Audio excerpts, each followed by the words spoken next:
welcome to Movies, Films, and Flicks. I am Mark Hoffmeyer, and joining me is King Bryce Surbrug. I didn't know I was going to get the King title. That's a surprise. That's good because, I mean, even though this is only my second time on the podcast, I do consider myself the star of this podcast. I'm going to call you KB in this episode. How's that sound? Okay. We'll see if I respond to it, if I can remember. Ice-T was King James, and they called him KJ. KJ. I love this movie, and I also love that we were just talking about this before we started, and I think we sort of backed into this, but when your first episode was Judgment Night, and you earned the Prince designation with that one. So, I mean, that was a good, start off on the MFF podcast. But when you said Judgment Night, I thought you were talking about this movie. And I thought Judgment Night was Trespass. So once we did Judgment Night with Emilio, we said, hey, we might as well do Trespass with Ice Cube, Ice-T, Bill Paxton. It's William Sadler, but I'm going to call him Bill Sadler for the Bill and Bill. Oh, he's definitely Bill Sadler. This might be a place to kick off. If we could put another Ice and another Bill in this movie, who would you choose? Oh, Vanilla Ice, because around this time he was hitting big. Which side would he be on? Would he be on the Arkansas side, or would he be the just token white guy in the gang? Yeah, he would be St. Louis. He would be on the St. Louis side. Okay. He would be the sniper. He would be Luther. Okay. All right. Yeah. Even though I like Glenn Plummer a lot, so I'm costing him a role for Vanilla Ice, which is kind of a bummer. And then so we have 92, 93. So we need to find a Billy Zane. Billy Zane, of course. I mean, that's a natural choice. I mean, why wouldn't it be Billy Zane? What do you think? Oh, it would definitely be Billy Zane. I love this movie. Now, he would be the token white. He would be the brother or the cousin. A cousin firefighter. Yeah. The ne'er-do-well who comes with him. Whoa. Because there's always a ne'er-do-well. Remember Stephen Dorff was apparently the ne'er-do-well in Judgment Night? Yeah. I do wish that Everlast was in this movie because I liked him a lot in Judgment Night. Everlast would be a good part of the group, the St. Louis group. They needed somebody like Everlast. I think one thing about this movie, I'm pretty sure the director, Walter Hill, the Warriors. I'm pretty sure he told Sadler, Ice-T, Ice Cube, and Paxton, I'm pretty sure he told them all, hey, guess what? You're the lead in this movie. I did read those interviews. Did you read those? I read the one with Ice-T. Mm-hmm. Where he said, I'm the lead in this. And I was thinking that as I was watching it, I was like, everybody thinks they're the lead in this movie. This is amazing. Walter got him alone, right? Yeah. Listen, they all think it, but you're the star. Trust me. I'm pretty sure that's what he told Bill Paxton. Mm-hmm. Like, you know what? They're all going to be over the top, and you stay like you stay anyway. Yeah, just be Paxton. Be Paxton. Embrace the Paxton. But I love this movie, though, and I feel really bad for it because I was looking at its release date. It got released on Christmas. So it got released on Christmas in 1992. And it was up against A Few Good Men, Aladdin, Home Alone 2, Lost in New York. Some of these had been released before. But The Bodyguard, Forever Young, Hoffa, Distinguished Gentleman. I mean, this movie... Like, Malcolm X was still rocking around in the theater. Scent of a Woman was still around. The Crying Game was still around. And then you have Trespass. But I gotta say, it was only released in 1,022 theaters its opening weekend. The least of all these movies. And it still made $5 million its opening weekend. That's pretty good for Christmas, 1,000 theaters with all these movies out. So, yeah, it didn't make much money, but that's not bad. For Trespass, or Looters, should we call it?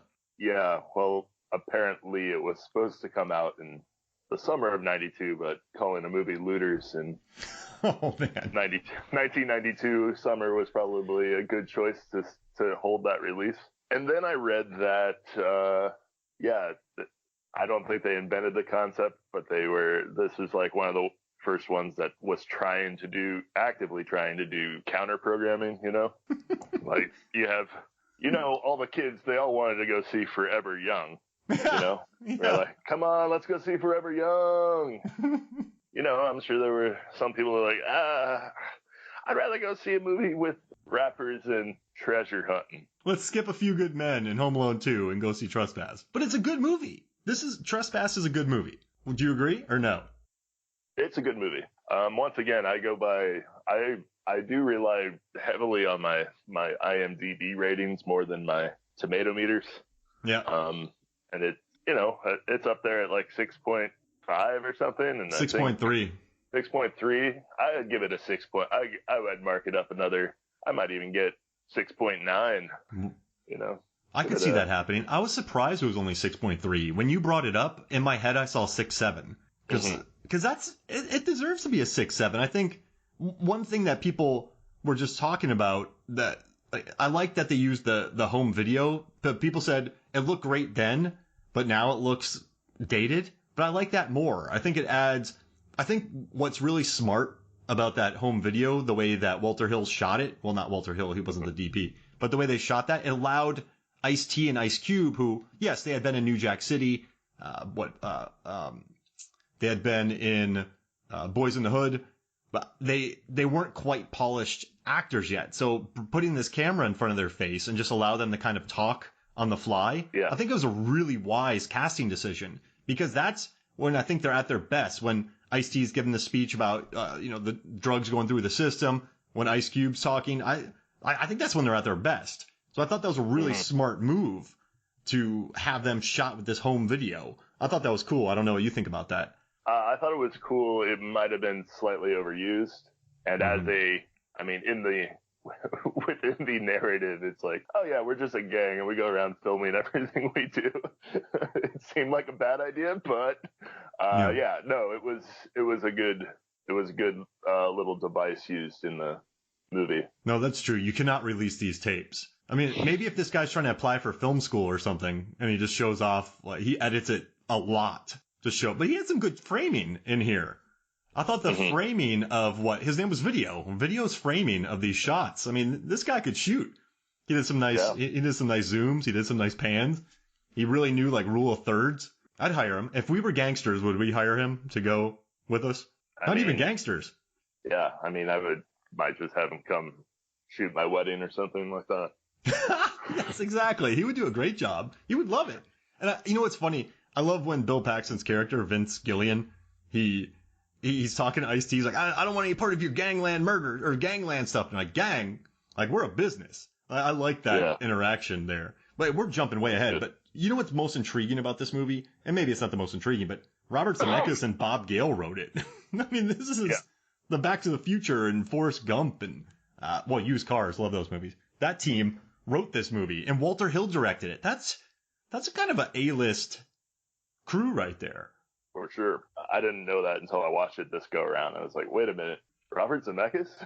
Bob Gale? Didn't they write Back to the Future? The Romancing the Stone guys, of course, right? Wrote this. This was a movie that much like Judgment Night, and I could probably name a few others, maybe like Ricochet, which also was Ice-T. It was like you saw that on, would see this on the video store shelf. You'd be like, oh yeah, I'm going to rent that sometime. And then you rent it and you're like, oh yeah, that was all right.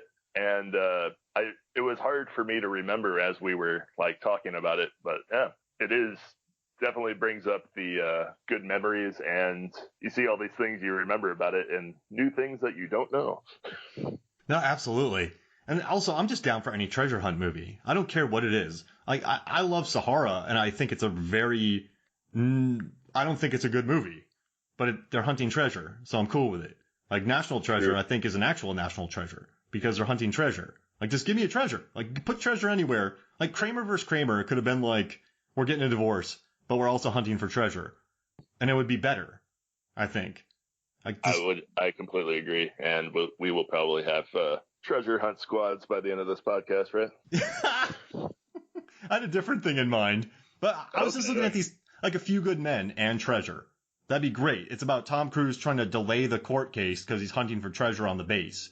Aladdin's all about treasure. Aladdin's all about treasure. Home Alone 2, he has all the money. Like, they're hunting him down. He's the treasure for Marv and Harry, bodyguard. Well, yeah, I mean, just give me, I don't know, Forever Young. Didn't he stay Forever Young? That's kind of a treasure. Forever Young, the cure for cancer is treasure. I don't. And Hoffa. Okay, you're gonna have to delete that. I don't know. And wait, what about Hoffa? You got to find Hoffa's body. He's buried treasure because no one can find him. Yeah. This is a release date all about treasure.